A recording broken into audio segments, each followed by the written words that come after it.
Hi, welcome back to my channel. Today's video is going to be a tag, which I haven't done in so long, but this one I enjoy so much and is right around the perfect time of year to do it. So let's go and let's do the mid-year book freakout tag. The first question is best book you've read so far. Me being me, obviously I have more than one book to answer this one, but I think it's good. So let's start with the first one, and that is Brown Girls, which I read January, beginning of the year. Absolutely loved it, and I listened to this on audio, so I still don't have a physical copy of it, but I think I've talked about this book so many times that you already knew this was coming. This is a story like I've never read before, so it was very striking to me. Creatures of Passage, which I also listened to on audio. I'll obviously put up pictures. And this one, I still haven't talked about it, but this book is incredible. I read this because it was shortlisted or long listed for something. I think it was the Women's Prize. Once again, this is a story like I've never read before. The writing was immaculate. The writing style on this book is stunning. Check for trigger warnings because it's not an easy read. It deals with sexual assault and pedophilia. I think this book kind of towed the line perfectly, really balanced in what it was trying to do and how it was willing to do it. We have this woman who lost her brother, who lost her twin, and they used to be like inseparable. So losing him definitely left a mark on her and her life and her story. So we follow her. She's definitely a very interesting character. There's a lot of mythology going around, a lot of symbolism, because some characters have names of Egyptian gods, and there's a lot of symbolism to do with that. We have the daughter of the one who died, the brother, and she can see the future, like she can predict when people are going to die. So there's a lot to unwrap there. And finally, the one that I do have physically is Himawari House, which I mentioned before also, and absolutely loved it. This one is a graphic novel all about a girl who was born in Japan but moved to the United States when she was very young, and how she deals with always feeling a little bit outside of where she wants to be. So when she is in the States, she feels like she is too Japanese. She decides to take a year off before going off to college and go live in Japan, and the time she spends there, she kind of feels like she's not Japanese enough, and this book kind of delves into that, her relationships while she is in Japan, her friendships. Highly recommend it, and especially as a graphic novel, this was such an incredible surprise. Second question, best sequel you've read so far. So in terms of favorites, I would consider these two favorites, but because this question was specific to sequels, I decided not to include them in the first one. So let's start with Chain of Iron. I know I'm a little bit behind on this, as I usually tend to be, because I always get Cassandra Clare's books whenever they come out, but then I hoard them and I wait honestly too long to read them. So this year, the beginning of this year, was the time that I finally picked this one up, and this book was perfection. I loved Chain of Gold, but this one was just even better. This sequel was immaculate. The way we leave off, I am waiting patiently for Chain of Thorns to come out, because that one is going to be the death of me. But until I get there, this one was incredible. You have all of these books to get to before you get to this one. Oh, but it's so worth the ride. I love them. And then I also have House of Sky and Breath, because this ending, I obviously am not going to spoil anything. I'm not going to even hint at anything. It's just the ending of this book was something that I was not expecting, that I could never really anticipate, and I was not prepared for. Let's just leave it at that. I do not think if the ending wasn't what it is, I don't think I would have enjoyed this one as much as I did. But oh my god, the doors it left open and the implications for the next book, amazing, incredible. So definitely like one of the best sequels I've read so far this year. Third question, new release you haven't read yet but want to. So many, but let's start with 3. I have This Woven Kingdom by Tahara Mafi, An Arrow to the Moon by Emily Exarpan, and then one that also came out I think in the very beginning of the year is Daughter of the Moon Goddess. I have heard only incredible reviews, honestly, so I cannot wait to read it. Then, most anticipated release for the second half of 2022.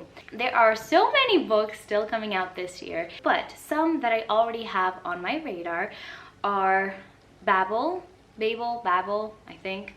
I've been meaning to read anything by this author for a very long time, and because this is the first one in a new series and it's not so focused on war, I think this has the most potential for me to enjoy it, though I am still really curious to read The Poppy War. The reviews I've heard so far say that it is very big brain. It's not something that you read super quickly, but it is one of those books that demands something from you but gives something back. Then I have Bloodmarked, the sequel to Legendborn, and it's just Legendborn was one of my favorite books of last year.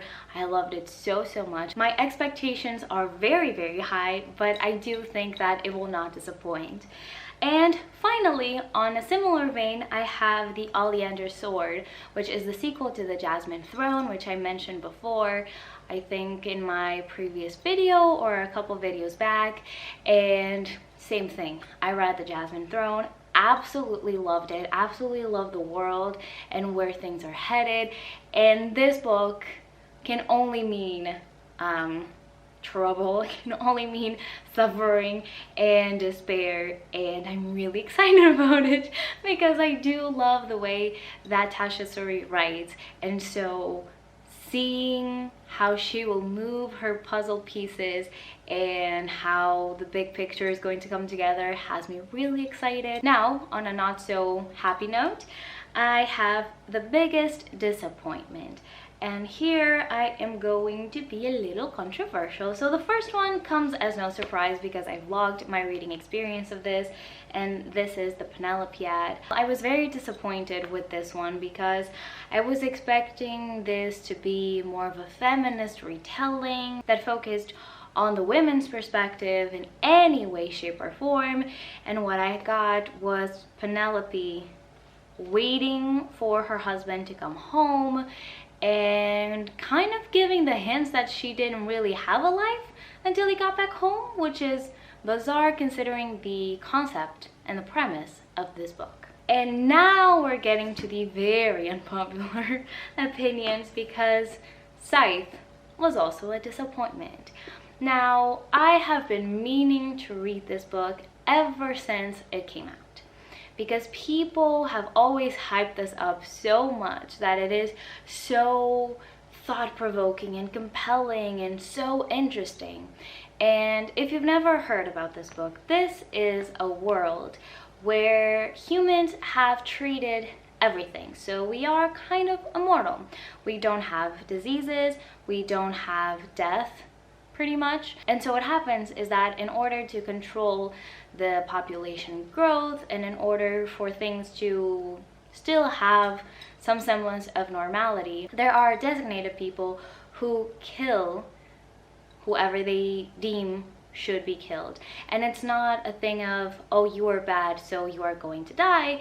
It's very much a thing of chance, the same way that nowadays people die and it's not that they deserve it, is that their time has come. And so this book explores that and the philosophy behind this world, and especially behind the people, the Scythes, who kind of control the population through death, and how much power they have, and how do we as a society ensure that they are unbiased. And so that premise made me really intrigued. I was hoping that this would be very philosophical and made you ponder a lot on the world, how we live and everything. And I didn't get that because of the freaking relationships of this book. We've established this. Relationships are very important to me, especially in the books I read. I need, if we are going there, if we are really establishing important relationships, then I need to go all the way and understand them. Here, one thing that has been mentioned multiple times is that we have this relationship, this romantic relationship, come out of left field. We have no leading up to it, no anticipation, not really a ground to stand on. But even so, this relationship grows and it makes no sense. To me, in my eyes, it makes no sense. This relationship did not need to happen, did not need to be here, and it really took away from my enjoyment because we spend so much time with these characters preparing for them to be scythes, like the people who kill people, and then we have this other subplot that is so uninteresting, so unnecessary, and it really made me mad. So this was definitely a disappointment. So much so that I will not be continuing on with the series. I know that people say that the second one, I think it's Thunderhead, is even better than this one. And yeah, I will not be checking it out because this book made me angry. And I don't need that. And finally, another one that I read this time as an audiobook, which really, really disappointed me, was Neon Gods. Because once again, the premise of this book sounds so up my alley, and so I was hoping to love it. This is kind of a Persephone and Hades retelling or reimagining. This was so disappointing. First of all, the setting is so dry. I was not at all in love with this world and the way that it was brought to life. We have the Greek gods, who actually aren't gods. They are just, consider them kind of a mob family. And so their titles are the names of the Greek gods. So we have Zeus, we have Hades, we have Poseidon, so on and so forth. And these are titles that they have because they control the city. Different parts of the city, different industries within the city. It was so dry, it was so uninteresting, it gave me nothing. I did not care for Persephone, I did not care for Hades, and so seeing them together gave me nothing. On the other hand, let's get to my biggest surprise, which was a whole genre, which is historical romance. I have never, up until this year, I had never read anything that was historical romance, and I had never really thought about it as a genre. To me, it just felt more of a Pride and Prejudice vibe, but written today, and for some reason it didn't really grab my attention. And I still think that is the case for most historical fiction books, because the vibes of olden times and women not having the agency to do whatever they want because they are stuck with their brothers or with their parents or whatever else because they are not seen as a full person. That's not the vibe I go for.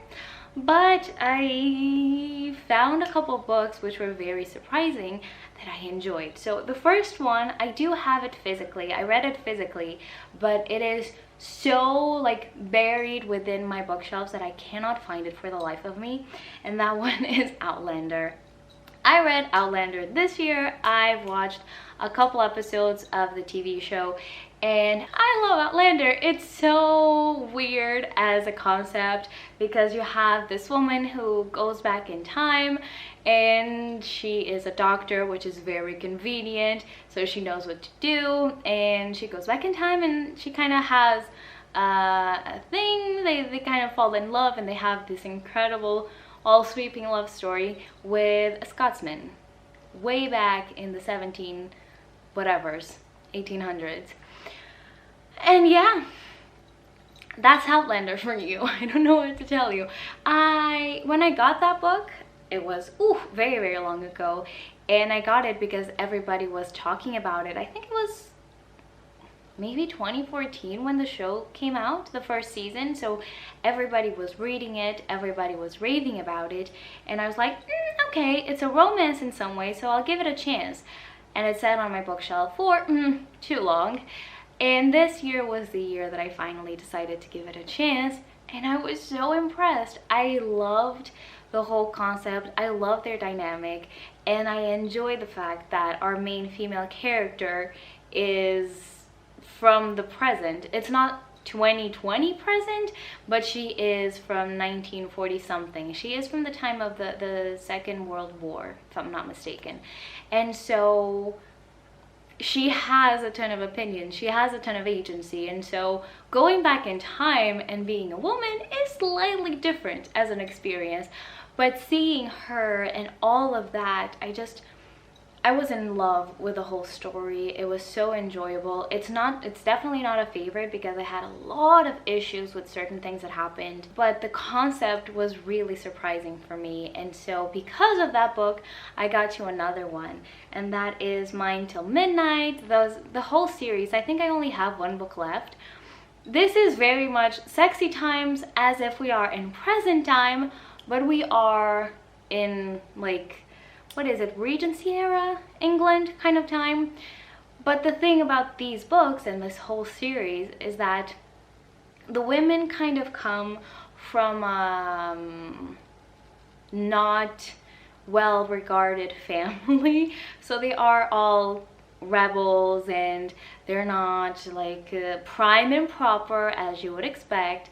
They are very shunned by society, even though they are rich, naturally, because we need them to be rich. It was a surprise. These are not like very thought-provoking books, but they are a good time. They are funny, they are very sweet, and yeah, it was definitely a surprise. Then we have favorite new author, and for that I have three. First off, I have Sabaa Tahir. I read this book of hers this year, and it was the first book of hers I've ever read, but it was so striking. Her writing style was so incredible that I am definitely checking more of her books out. Same with the author of Brown Girls, Daphne Palasi Andreades. And finally, I have Catherine Moon, which was definitely a surprise. This is definitely a new to me author. I had never heard of Catherine Moon until this year. I think I read Lola and the Millionaires, which by the title you can tell it's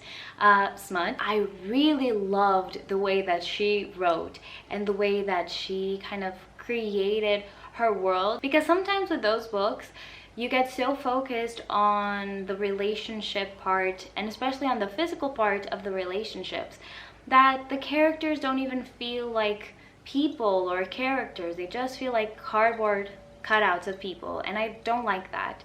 And I think Catherine Moon is very talented in creating these characters that feel human. The next question is one that I have no answer for, which is newest fictional crush.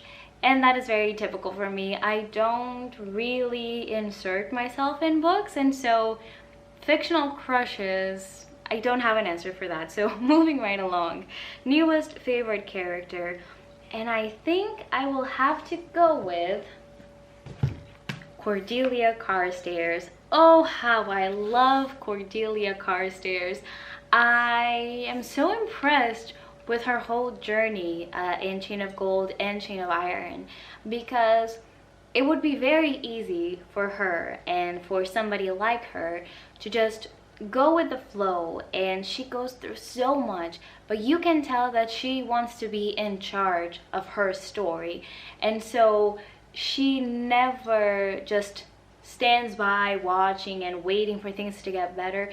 She is a woman in charge. She's taking on the problem head on, and I am so impressed with her and how she jumps into things, and she's so loyal to her friends, and I absolutely love Cordelia Carstairs. Up next, book that made you cry. This was surprising because I'm going to have to say House of Earth and Blood. This is the first book in the Crescent City trilogy, I think it's going to be. And I decided to reread this, and that is why this is a surprising answer, because usually I will cry the first time I read a specific book, but if I reread it, because I already know the triggers and I already know what's coming, most times I don't cry. Cassandra Clare is definitely an exception, let me just preface this. And apparently, so is Sarah J. Maas, because I knew what was coming, I knew what we were leading up to, and still I cried. And I think I cried more the second time around. So, and obviously the follow-up to that is book that made you happy. And for that, I have 3 very different answers. So the first one is this: Everyone You Hate Is Going to Die by Danielle Sloss. And this not only made me happy, but it made me laugh. If you've never heard of Danielle Sloss, he is a comedian and I love him. He is so funny and I love the way his brain thinks, and I love the way that he incorporates really difficult topics and really thought-provoking topics into his comedy. And so if you've never watched any of his stand-up specials, I highly recommend that you do before you pick this up, because I don't think this book will have as much impact or it would be as enjoyable if you've never seen him do his stuff, because this book is very much a continuation of that. This is a physical representation of his ideas, and that was what was so enjoyable about it. The beginning was funnier. I was laughing at the beginning, but if you've watched Danielle Sloss on stage, you know that he will have a great balance of moments where you are laughing and then you are really thinking things through. And so all in all, if you take anything away from this, is go check his specials out. Another book that made me happy was Psycho by Only James. And once again, I cannot really explain this. You have this family of adopted siblings. They are not related to one another in any way, but they were adopted by this their father. And the thing that they have in common, apart from growing up together, they are different ages, but they grew up together, is that they are all sociopaths. All of them, every single one of them, are sociopaths. And so this book made me happy because this whole series, they are kind of interchangeable to me. My favorite is Psycho, but they are very interchangeable because the story is pretty much all the same. But it's so much fun. This story is so much fun. It's so over the top ridiculous that you have these psychopaths immediately falling in love with somebody. Each one has their person, and doing everything they can to make their person happy, even though they don't really understand feelings the same way that non-sociopaths understand them. This book, this whole series, made me laugh a lot. And then Chain of Iron also made me really happy because of how angsty and how mad it made me. It made me incredibly happy because Cassandra Clare went there. Cassandra Clare is not afraid to leave her characters in the mud through hard times and difficult situations, and she goes there just to break our hearts. And I appreciate every single second of it, so keep on doing it because I love it. Next, favorite book to movie adaptation you watched this year. I do not have a book to movie adaptation, something new that I watched. I have watched Howl's Moving Castle, but that was not the first time I watched it this year. One of my favorite movies ever. I absolutely love that one, but I haven't read the book yet, so I don't have anything to add. The only book that I could pick for this is not a book to movie, is a book to TV show adaptation, and that was Outlander, because I watched, I think, the first season and maybe a third of the second one, or half of the second one, I'm not sure. But the first book is the entirety of the first season, so that adaptation was brilliant. It was very faithful. Even though I have a lot of problems with the book, especially, let me say right now, I really take an issue with the way that gay characters are portrayed. I do not understand why the gay characters always turn out to be villains, And I do not understand why we don't have a counterpart, a positive counterpart to that. Because if we are not turning a blind eye to the existence of LGBT people in the 1800s, as we shouldn't, I do not understand why we vilify them so much.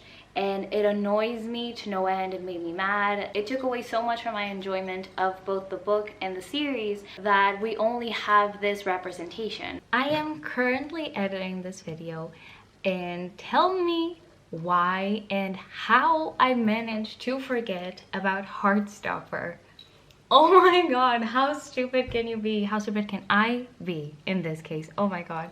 Absolutely one of the best, once again it's book to TV show, but either way, one of the best adaptations I have seen so far this year. One of the most faithful, cute, and just overall so perfect. I cannot believe that I forgot about it. Next question, most beautiful book you bought so far. I tend to go far for a good book cover, so I would have to say most books I bought this year were pretty covers unless there was not another option. But let me show you some that I absolutely love and think are beautiful.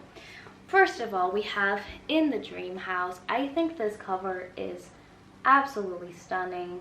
If it'll focus, there you go, absolutely stunning. I have Ophelia After All, which is very classic YA, but the illustration is just beautiful. Really, really love that. Then we have Olga Dice Dreaming, which once again is such a striking cover. The whole illustration style, the colors used, it's so beautiful to me. We have There, which also, when I bought it, I thought that this was beautiful. When it got to my hands, it was even more so. It's so, like, the paper they used and the texture of it is so beautiful. Absolutely love this. I have Coming Back, which is a graphic novel, so all of this is beautiful, but the cover itself is really, really evocative of the whole story, so it's just a stunning representation. And finally, we have Early Morning Riser, which is just the colors of it and the whole like way that this was done, very striking, and I really enjoyed this cover. Very colorful. And finally, what books do you need to read by the end of the year? So every single book that I mentioned here today that I haven't read yet, I need to read, but let's add some more to that. So I'm not going to go into any detail for these books. I'm just going to show you them and you'll know that I need to read them. Hopefully I'll do a reading vlog for some of them. First of all, we have Detransition Baby, The Bone Shard Daughter, The Death of Vivek Oji. This will be read very, very soon. Crying in H Mart. Persuasion. Why do I want to read this? Because Dakota Johnson is doing a movie adaptation of this book, and so I need to read it. Finally, this definitely needs to be read soon. This is Kingdom of Ash. This is the last book I have in this series, and I need to read it this year. That's it for today. I know this video is probably going to be long, but I hope it was fun. I hope you got some recommendations. If you are interested in doing this video, or if you just want to look at the questions and answer some of them in the comments, I'll leave them down below in the description box for you. If not, just let me know in the comments down below what was your favorite book of the year so far, because I'm very curious. I always love to know. And that's it. I hope you enjoyed today's video, and I'll see you next time. Bye!